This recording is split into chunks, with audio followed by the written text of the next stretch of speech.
em nome de Jesus. Amém, Pai. Você pode se assentar nesse momento?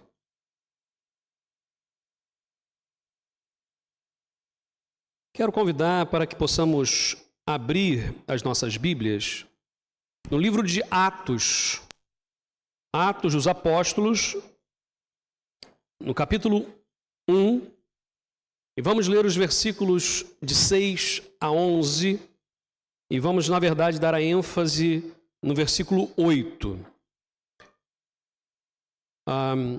Quando falamos sobre relevância,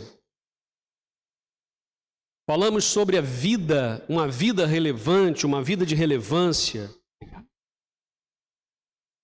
Buscamos na palavra de Deus exatamente o significado do que é ser relevante ou o que é ter uma vida relevante. Porque muitas pessoas hoje não mais são comprometidas ou assumem um compromisso com uma estrutura ou com uma instituição, mas assumem um compromisso com aquilo que traz relevância. Por exemplo, se queremos um investidor para um negócio, o investidor vai avaliar os seus riscos e vai ver, isso vai ser relevante? Isso vai trazer coisa boa? Isso vai trazer retorno? E aí vai investir ou não. Num relacionamento também. Então vamos ver aqui o que a Bíblia nos fala sobre ser relevantes nesse nosso tempo. Diz assim o texto: Então, os que estavam reunidos lhe perguntaram: Senhor, será este o tempo em que restaures o reino a Israel? Respondeu-lhes: Não vos compete conhecer tempos ou épocas que o Pai reservou pela sua exclusiva autoridade, mas recebereis poder ao descer sobre vós o Espírito Santo, e sereis minhas testemunhas tanto em Jerusalém como em toda a Judéia e Samaria e até os confins da terra. Ditas estas palavras, foi Jesus levado às alturas à vista deles, e uma nuvem os encobriu dos seus olhos. E estando eles com os seus olhos fitos no céu, enquanto Jesus subia, eis que 2 varões vestidos de branco se puseram ao lado deles e disseram: Varões galileus, por que estáis olhando para as alturas? Este Jesus, que dentre vós foi assunto ao céu, virá no mesmo modo como vistes subir. Vamos orar mais uma vez?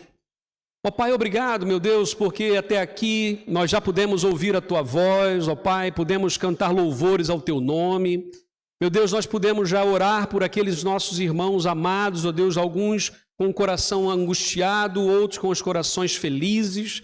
Sabemos, ó Deus, que estamos aqui hoje porque o Senhor, ó Deus, nos trouxe até aqui, nós decidimos vir, ó Deus, porque nós precisamos do Senhor e pedimos que o Senhor, ó Deus, fale aos nossos corações. Queremos, ó Deus, saber dessa vida relevante, da vida que faz sentido. E é por isso que aqui estamos, ó Pai. Fala conosco no nome de Jesus. Amém, meu Deus. Amém. Talvez a pergunta primeira seja: o que é ser relevante? O que é relevância?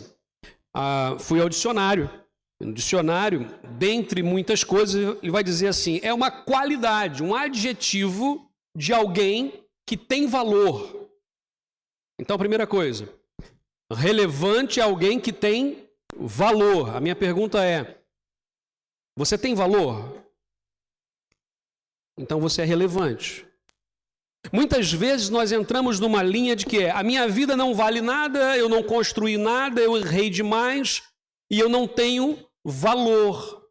Isso hoje é imposto em muitas pessoas, mas o Senhor nosso Deus nos criou à sua imagem e semelhança. Ele nos deu valor pela vida, pela existência. Então, precisamos buscar a relevância porque temos valor. Primeira coisa.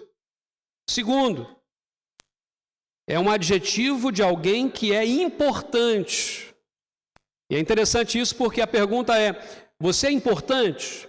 E algumas pessoas vão dizer assim: importante é alguém que tem um cargo, uma função de pública, alguém que é uma autoridade, e essa pessoa é uma pessoa importante.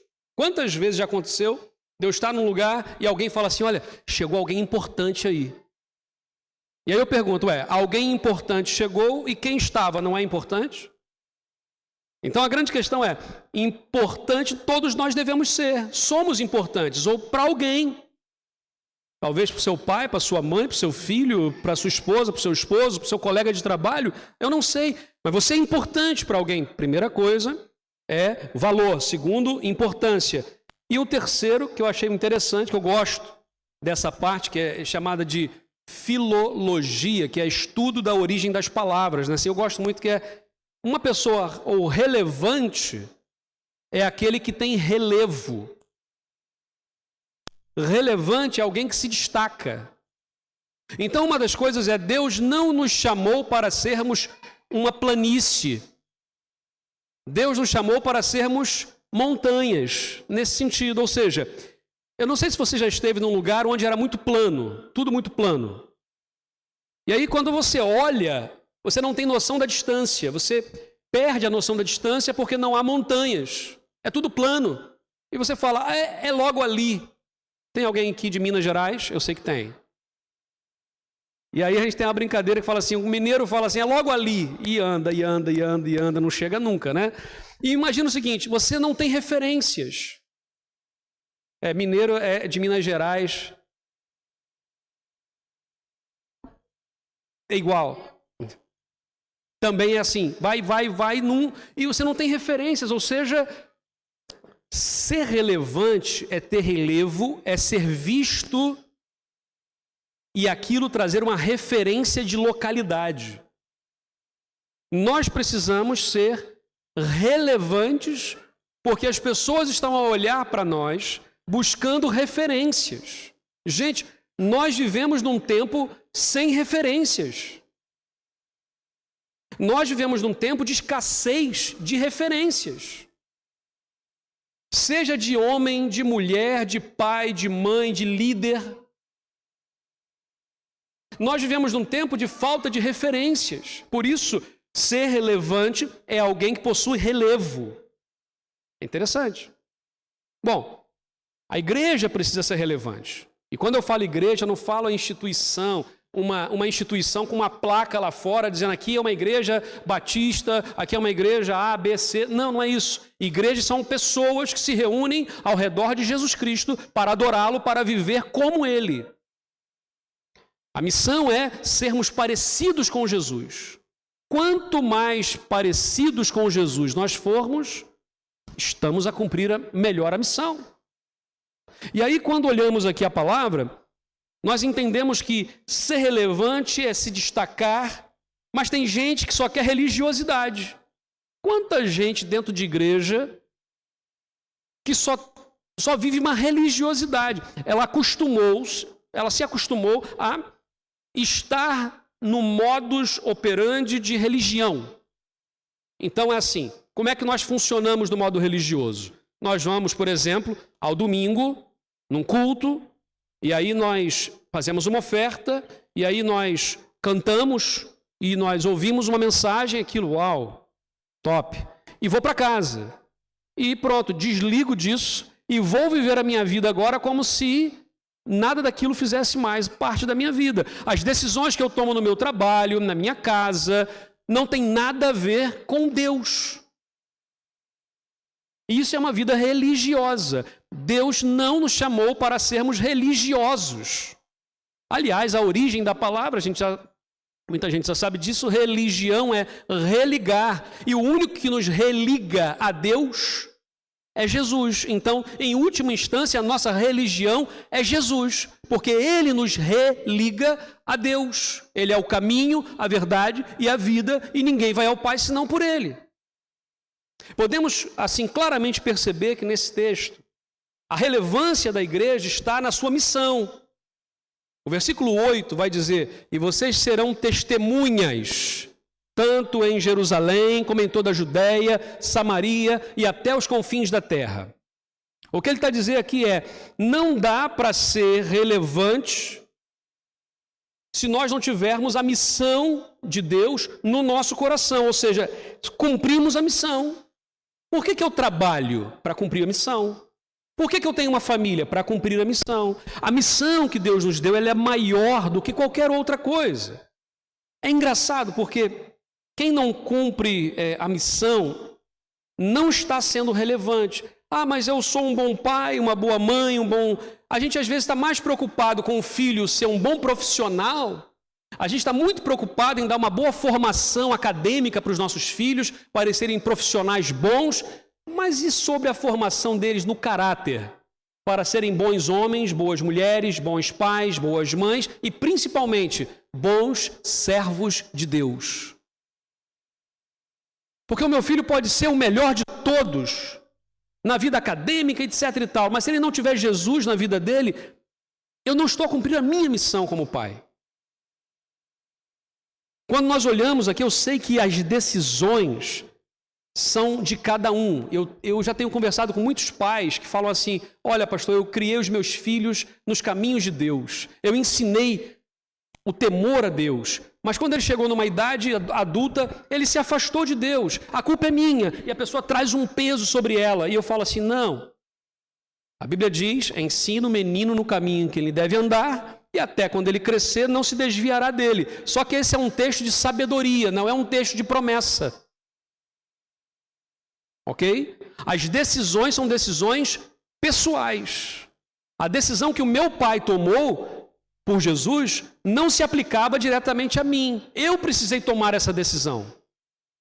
Hoje na escola bíblica, o Du falou uma coisa importante. Nós precisamos apresentar Jesus aos nossos filhos. Eles precisam ter experiências com Deus. Ainda quando crianças. É tão bonito ver uma criança orar, gente. Até eu ia falar isso com o Silas. As próximas vezes que for pedir para orar na hora das crianças saírem aqui, vamos começar a pedir às crianças para orar. Porque, gente, quando uma criança ora, os anjos do céu param, todos eles, para ouvir aquela oração também. Falam, vamos parar, que agora vem uma criança para orar. A oração de uma criança ela é muito mais sincera, muito mais pura.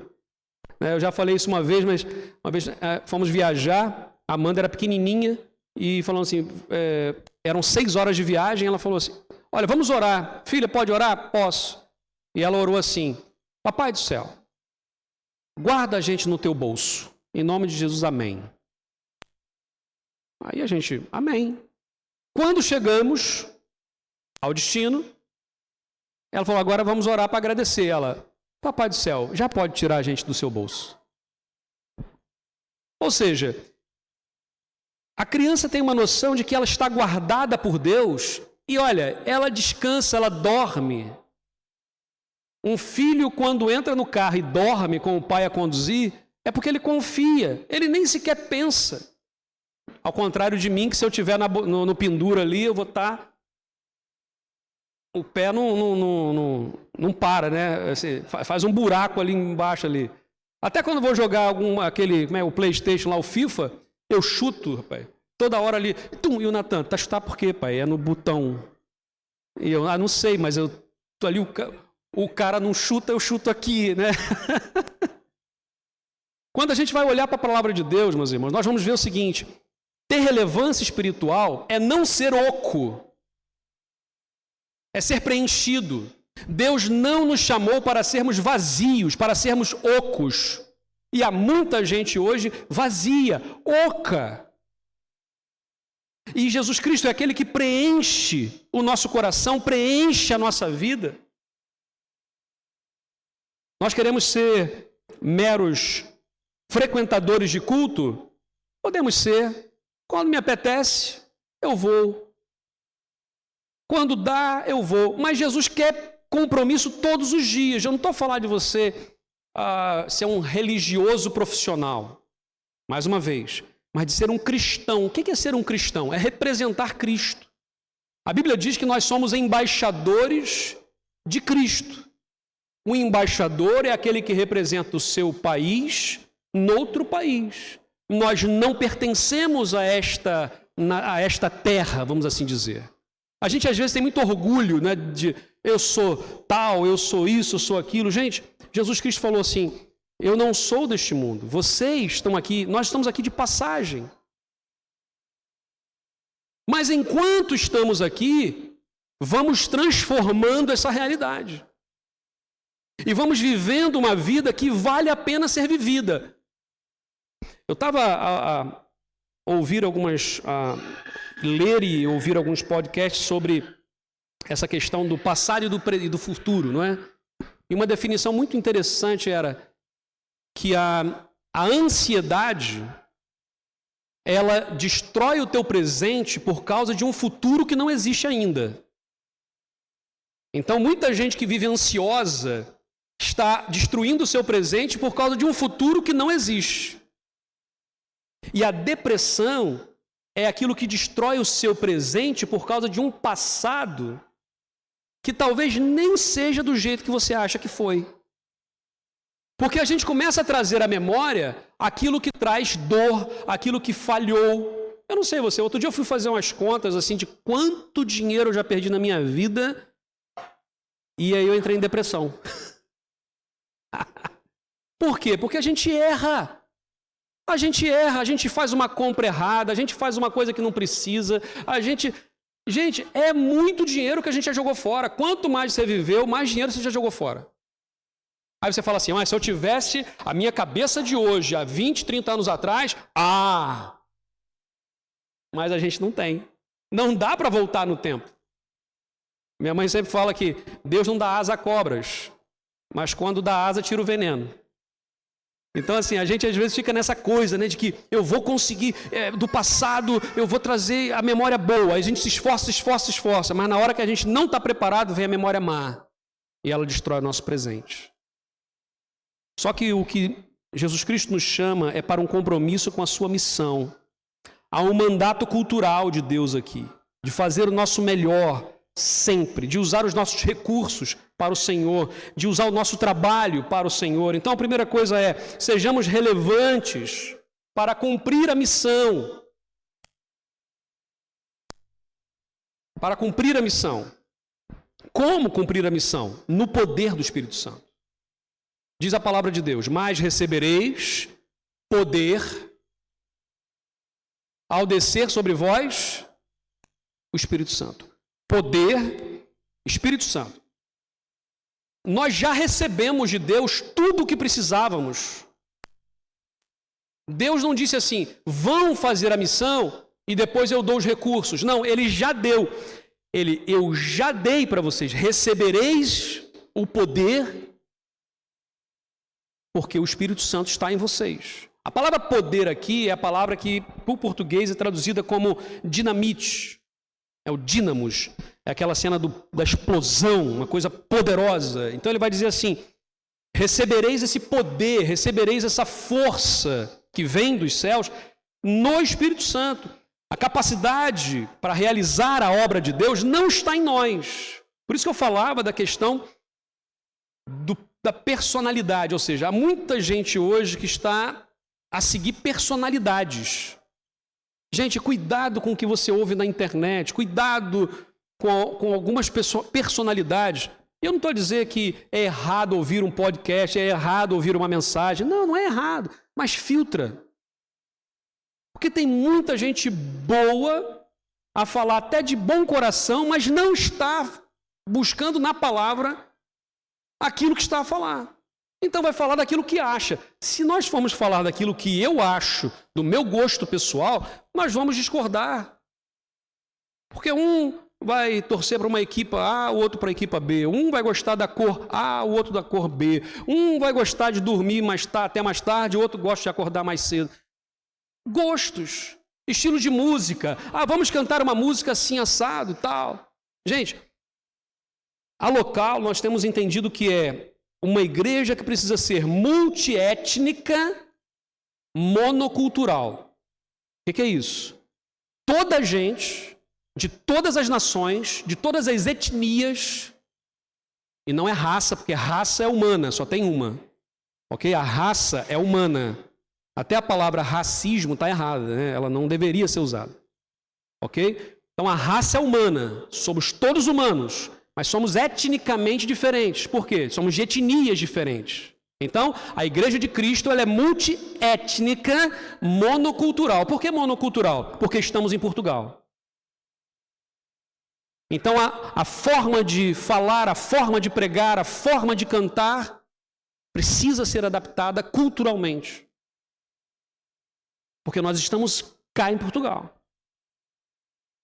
Conseguimos entender isso? Eu sei que é difícil, por exemplo, principalmente para quem vem do Brasil, porque nós temos uma cultura evangélica muito forte no Brasil. Então, a tendência, quem vem do Brasil, é trazer o pack, né, assim, o pacote fechado, e aqui temos que fazer isso.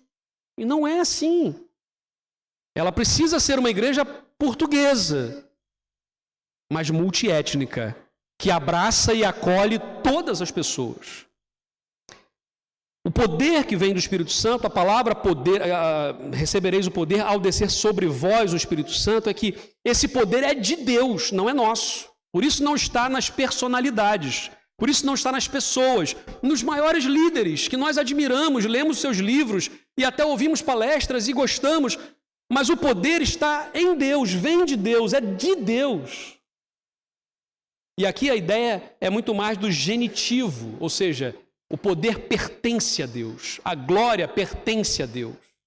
Não é de ninguém, humanamente falando, não é nossa. Em geral, quando nós pensamos no Espírito Santo, logo a gente pensa nos sinais, nas manifestações extraordinárias, nas maravilhas. Mas vamos olhar os movimentos missionários, o derramamento do Espírito Santo ao longo da história sempre produziu um movimento missionário. Foi um momento para a igreja resgatar a sua missão. Porque a nossa tendência como igreja de Cristo é nos fecharmos, é voltarmos para dentro, é estarmos tão bem, que está tão bom aqui, vamos ficar aqui. E a igreja morre em si mesma. Quantas igrejas em Portugal estão a minguar? E graças a Deus que chegou muito brasileiro nesses últimos tempos, então muitas igrejas estão aí a revigorar aí, mas não pelas conversões de portugueses, que é uma coisa que tem afetado o meu coração. Meus irmãos, nós temos que intencionalmente amar o povo português e anunciar que Jesus Cristo é a esperança. Ah, mas os imigrantes também, mas primariamente um português. Por quê? Porque nós estamos aqui. Precisamos amar essas pessoas, precisamos nos relacionar com elas. É muito fácil a gente se isolar dentro de uma bolha nossa e nos relacionarmos só com pessoas que nós já conhecemos. Por exemplo, quem é crente, né, essa palavra também é meio esquisita, mas quem é crente há muito tempo, acaba só tendo gente conhecida da igreja. Então você vai falar de Jesus para quem? Vai anunciar as boas notícias da salvação para quem? Nós precisamos nos relacionar com as pessoas. Jesus, muitas vezes, fazia o quê? Ele ia para a beira de um poço, em Samaria. Gente, nenhum homem judeu ia para Samaria para conversar com uma mulher. E ele encontra a mulher lá no poço. Ninguém ia até aquela mulher, mas Jesus foi até lá. O nosso trabalho tem que ser uma fonte de relacionamento verdadeiro. Eu sei que há trabalhos e trabalhos. Tem gente que trabalha sozinho em casa, por exemplo, no computador o dia inteiro. Não tem relacionamento com ninguém no trabalho, é só ali. Mas eu sei que há pessoas, por exemplo, que têm interação com outras pessoas o dia todo. Então, seja num caso ou no outro, é buscar estratégias de como que nós podemos ter relacionamento. Eu tenho falado já com algumas pessoas sobre isso, que é esse nosso espaço aqui, gente. Esse nosso espaço é um desperdício nós estarmos aqui só domingo de manhã. Nós pagamos 2.600 euros de renda todo mês para estarmos aqui poucas horas. Não faz muito sentido. Por isso que a ideia é nós termos esse espaço aberto para a nossa comunidade. E de alguma forma, algum projeto que nós possamos trazer essas pessoas para estarem conosco também, oferecer a elas algo. Seja com saúde, seja com alguma coisa que nós possamos fazer, para que então elas se sintam amadas, para que nós possamos dizer que foi Jesus que mandou que eu a amasse. Então, quem sabe esse espaço vai ser também utilizado em breve para isso. Vamos orar por isso. Eu sei que a gente fica preocupado, mas o que vai acontecer com os instrumentos? E as cadeiras, como é que vão ser? Gente, a gente chega as cadeiras para cá, a gente joga coisa para lá. O espaço, as pessoas são mais importantes do que o espaço. As pessoas são mais importantes do que um prédio. E o prédio precisa servir, aquilo que foi dito. A sala com ar-condicionado é tão boa, mas se não tivesse criança lá, não valia de nada. As crianças estão lá e nós precisamos entender isso. Então, assim, podemos traçar estratégias, devemos traçar estratégias, mas é ouvir o que o Espírito Santo está a nos dizer, até para mudar estratégias que nós achávamos que eram as corretas. Precisamos nos dispor ao Espírito Santo para cumprir a missão. O poder está nele, não está em nós. Segundo lugar, sejamos relevantes, sendo testemunhas. Olha só o que a Bíblia diz: mas recebereis o poder ao descer sobre vós o Espírito Santo, ok? O poder vem de Deus, o Espírito Santo em nós é o poder de Deus. E sereis as minhas testemunhas. Você pode repetir comigo? Sereis as minhas testemunhas. Eu me lembro de um pastor, quando era criança ainda, ele falava: tem muita gente que dá testemunho, mas não dá testemunho. Já ouviu essa? Tem muita gente que dá testemunho. Né? A pessoa, é melhor nem dizer que é crente, que é evangélico, que é protestante, sei lá o que é. Melhor nem dizer. Né? Porque o testemunho não está sendo muito bom. Nós podemos fazer muitas coisas. Nós podemos realizar coisas bonitas. Na verdade, isso deve fazer parte da nossa vida. Fazer trabalhos sociais, projetos artísticos, trabalhar com desporto para alcançar pessoas. Olha, tudo isso é muito bacana, mas se nós não testemunharmos que Jesus Cristo é a salvação, e nesse tempo nós não temos muito tempo, na nossa época nós não temos muito tempo a perder. O mundo está mudando muito rápido. Aquilo que nós hoje temos como alguma coisa estável, amanhã pode não ser. Nós tínhamos uma pseudo-estabilidade. 2009 veio, o mundo inteiro, pau, quebrou. Nós tínhamos uma pseudo-estabilidade. Veio a pandemia, quebrou. Nós tínhamos uma pseudo-estabilidade. Vem guerra, aqui, ali, acolá. Nós temos uma pseudo-estabilidade. Não temos não, gente, é pseudo. É falsa, é efêmera, é fraca. A nossa esperança, a nossa expectativa não pode estar fundamentada em nós mesmos, no nosso braço, na nossa força. Deixa que eu resolvo. Em algum momento nós falhamos. Em algum momento nós falhamos. Quem já conduziu aqui com sono? Qual é a nossa tendência? Eu sei que alguns são muito mais prudentes, né? Mas a nossa tendência é o quê? É continuar. Eu vou conseguir. Eu dou conta. Eu tenho um amigo meu que capotou 3 vezes com o carro e só não morreu pela graça de Deus, porque foi exatamente isso. Eu estou bem, era só mais 1,5 km, vou chegar. Ele disse, só piscou. Na hora que ele fechou o olho e abriu, já estava no hospital. Por quê? Porque nós temos uma tendência a achar que nós conseguimos. Mas nós falhamos, gente. A nossa força é fraca. Por isso que quando nós confiamos em Deus, a vitória está certa, porque a força de Deus é verdadeiramente forte. Eu estou dando um exemplo simples, mas aplica isso agora à tua vida como um todo. Seja na sua existência, e eu sei que muita gente luta com isso aqui dentro, buscando o significado para a sua própria vida, e eu digo, o significado para a sua vida não está dentro de você. Essa é uma falácia. Busca dentro de você que você vai encontrar a paz. Vai nada. Porque a paz vem de Deus. Então, eu preciso colocar a minha vida e minha paz em Deus para que no meu coração haja paz. A paz vem de Deus, não vem dentro de mim. Aliás, o nosso coração é enganoso. A nossa vida é complicada. Nós hoje amamos como nada, amanhã odiamos como nada. Hoje nós temos maior expectativa, estamos aí com toda a força. Amanhã estamos numa depressão que dá dó. Então, assim, quando olhamos a palavra de Deus, quem transforma a realidade da vida é Jesus.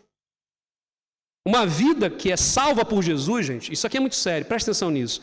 Uma vida que é salva por Jesus, ela evidencia transformação. Alguém que entregou a vida a Jesus e não houve transformação, alguma coisa não bate certo. Transformação em quê? Primeiramente, na postura de vida. A forma de encarar a vida muda. A forma de ver a vida muda. A outra coisa que acontece é a família percebe.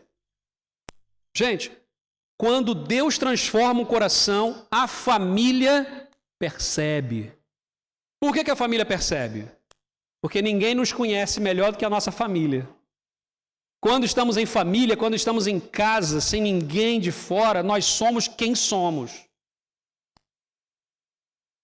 Nós às vezes berramos, nós às vezes somos grossos, nós às vezes somos egoístas, porque somos quem somos, estamos ali despidos. Então a família, quando Deus transforma um coração, homens, quando Deus transforma um coração de um homem, ele ao mesmo tempo entende que ele é um cordeiro, porque ele é a ovelha do pastoreio do Senhor, e ele também é o leão que vai proteger e guardar a sua casa e a sua família. Homens, a gente não vai ser perfeito, não vai não, mas a gente tem que lutar pela nossa casa. Temos que assumir uma responsabilidade. Muitas vezes eu tenho ouvido mulheres a dizer, pastor, eu tenho feito isso, isso e isso, porque o meu marido não faz. Era para ele assumir isso, mas não assume, não faz, então eu faço. Gente, não é uma, duas, três, não é de ontem, há já alguns anos, aí mais de 20. Eu tenho ouvido pessoas a dizer isso. Então, assim, homens, vamos assumir isso. É nossa responsabilidade cuidar da nossa casa, da nossa família. Ah, pastor, mas a minha família já foi destruída e o motivo pode ter sido eu mesmo. Então, em nome de Jesus, confessa o seu pecado, deixa Jesus guardar o teu passado, fortalece o presente, porque Ele te deu um novo futuro. O Senhor Jesus te dá hoje uma nova chance, uma nova oportunidade para mudar de vida, para crescer. Ah, mas eu não fui o que devia ser. Nenhum de nós. Mas nós podemos ser algo que Jesus quer que nós sejamos. Então a primeira coisa é família, gente. A família vai perceber. A outra coisa, no trabalho. No trabalho, as pessoas vão perceber se nós temos ou não temos compromisso com Jesus. Tem gente que separa. Uma coisa é a minha vida religiosa, outra coisa é a minha vida no trabalho. Eu não misturo as coisas, mas devia misturar. Devia misturar no seguinte sentido. O mesmo Jesus Cristo que me dá sentido para a vida, para louvar a Ele aqui, diz Ele é o príncipe da paz, só por Ele eu viverei, é o mesmo Espírito que no meu dia a dia vai testificar comigo que eu sou filho dele. Nós vamos ser tentados a fazer coisas erradas, a tomar decisões erradas, a pegar alguns atalhos. Vamos ser tentados. Mas é o Espírito Santo que vai dizer, não é por aí, volta para trás. Você pode até mesmo perder um pouco aqui, mas você vai ganhar lá na frente. Gente, não é fácil. Na sociedade, no mundo, ou seja, nós precisamos ser testemunhas de Jesus. Devemos ser cartas abertas. A família vai perceber, os amigos vão perceber, os colegas de trabalho vão perceber. A minha pergunta é, o que hoje as pessoas estão a perceber com a sua vida? Nós precisamos parar um pouquinho. Esposas, mulheres, filhas, não é porque eu falei só dos homens, né? Mas as mulheres, de assumir o seu papel como esposas, como filhas, como mães, como amigas. A gente vive hoje um tempo também complicado, muitas mulheres sobrecarregadas, espiritualmente, emocionalmente. A história, e muitas vezes dói, pesado, e a gente quer dar o grito e jogar tudo para o alto. Mas o Senhor Jesus chama para que nós sejamos testemunhas. Sabe quem vai ser aqueles que vão primeiro ver a quem nós testemunhamos? Os de casa, como eu falei, mas quem tem filhos são os nossos filhos. O que nós falarmos, os nossos filhos vão falar também. O que nós fizermos, os nossos filhos vão fazer também. Sabe aquela historinha do filhinho pequeno que bota o sapato do pai e vai andar com o sapato do pai? Porque ele está a ver o pai, está a copiar o pai, está a fazer igual ao pai. A mãe, quando a filhinha pega as coisas lá da mãe e tal, quer fazer maquilagem lá e mete o batom na testa, né? É porque ela está a imitar a mãe. Ou seja, tudo que nós fazemos, o que falamos, os filhos estão a olhar e copiar.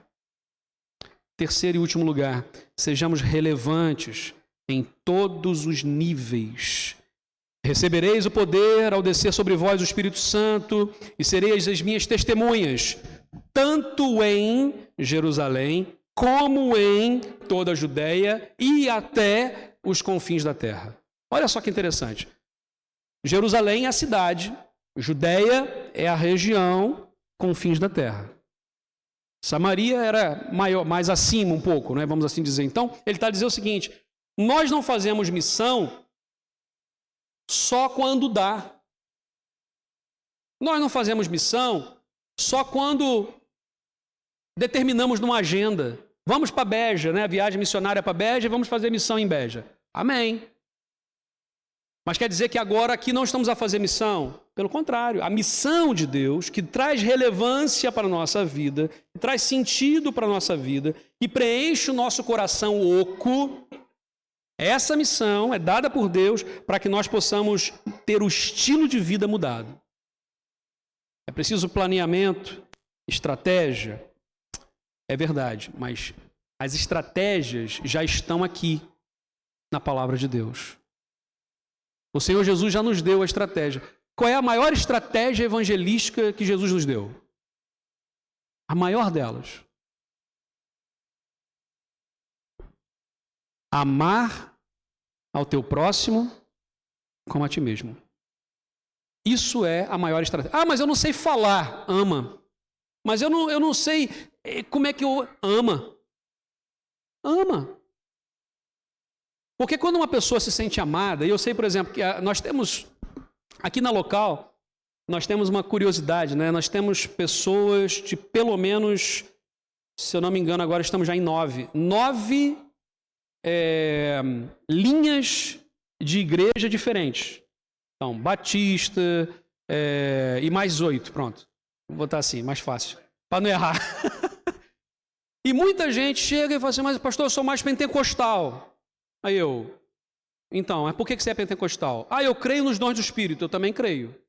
Eu creio que Jesus, também creio. Eu creio que o Espírito Santo, também creio. Então vamos lá. O que nós temos de central é o quê? É a palavra de Deus. E muitas dessas pessoas falaram o quê?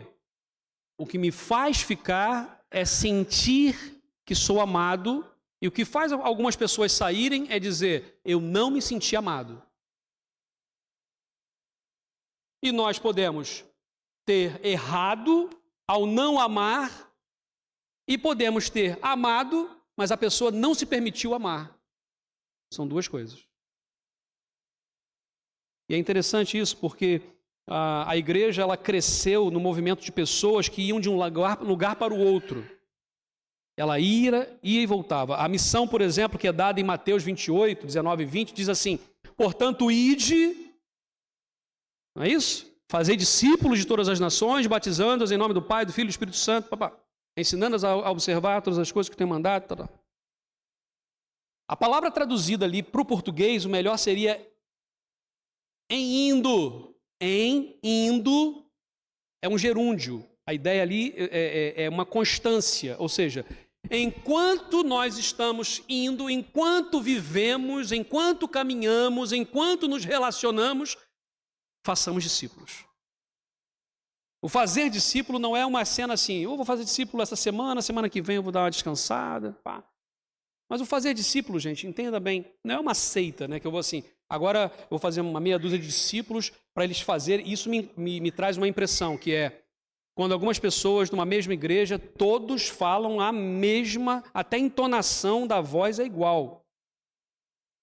Gente, a beleza da igreja está na diversidade. Nós temos uma coisa que nos une, linha. A visão da igreja é essa. Eu estou alinhado com a visão da igreja de anunciar o evangelho, de ter a Bíblia como base, de ter relacionamentos intencionais. Essa é a visão da local. Está alinhado? Amém. Fica. Não está alinhado? Tem mais outras igrejas que pode procurar e alinhar na visão lá. Amém. E vamos cumprir a missão. Mas ao estarmos alinhados na visão macro, vamos assim dizer, nós somos pessoas diferentes. E vamos ter diversidade, vamos discordar de algumas coisas. Mas ao discordar, nós amamos. E ao amar, nós avançamos. Isso é beleza, a multiforme graça de Deus. Essa é a expressão que Paulo vai usar, que significa exatamente isso. Resgatamos uma estratégia bíblica, gente.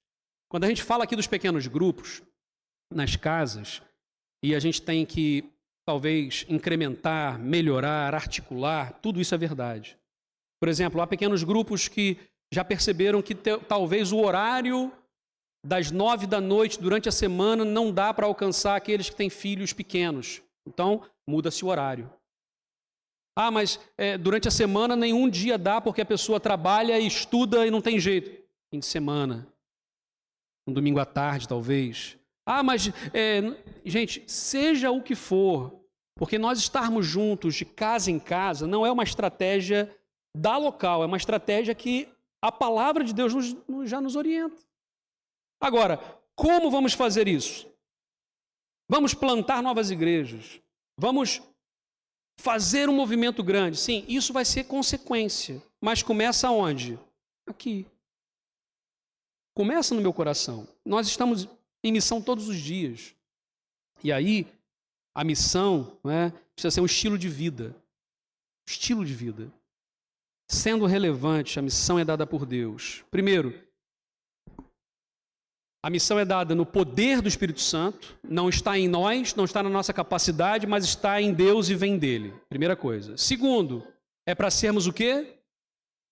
Me ajudem? Fazer o quê? Sermos testemunhas. E em terceiro, em todos os níveis, onde quer que estejamos, com quem quer que estejamos. E por isso, precisamos ser relevantes. O nosso desafio é sermos relevantes uns para com os outros. E eu queria pedir a você que fechasse seus olhos agora. E que pudesse parar um pouquinho só, e eu sei que muitas vezes é muita informação, não é, que nós temos recebido, mas uma frase, uma palavra que Deus mandou nesta manhã, que você guardou no seu coração, pega essa palavra. O que tem trazido mudança para a tua vida? Ou a tua vida não tem experimentado mudança nenhuma? Se não tem experimentado mudança, primeira coisa, você já entregou a sua vida a Jesus?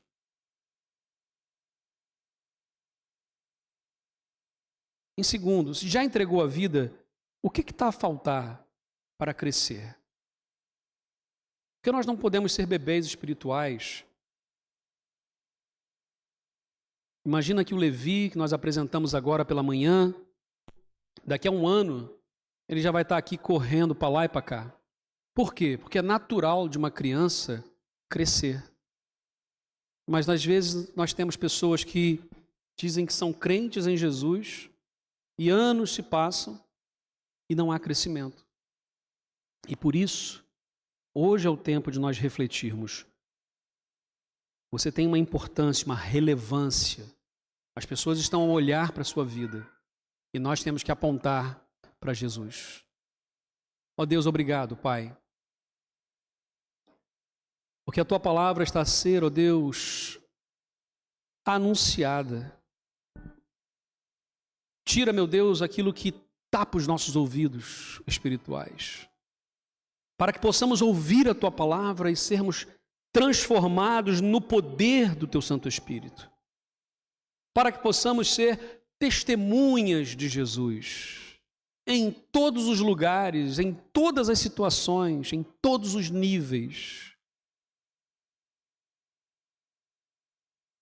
E nós temos, ó Deus, uma promessa dada nesse texto, quando Jesus Cristo vai aos céus e aqueles anjos aparecem e dizem: este mesmo Jesus que vocês viram ir para o céu, há de vir Nós temos, ó Deus, a promessa do Senhor, não podemos nos esquecer disso. Nós não estamos aqui abandonados, ó Pai. O Senhor Jesus está conosco, o Teu Santo Espírito está presente. Ajuda-nos, ó Deus, a cumprir essa missão, Pai. Dá, ó Deus, amor pelas pessoas que ainda não Te conhecem. Que possamos ter paciência, que possamos, ó Deus, ter estratégias, que possamos ser intencionais. Que a gente possa parar de viver, ó Deus, igreja só aqui, só religiosamente. Não, nós queremos viver, ó Pai, relacionamentos profundos com o Senhor e com as pessoas que estão aqui, ó Pai, que são nossos irmãos, família de Deus. Nós oramos assim no nome de Jesus. Amém, meu Deus.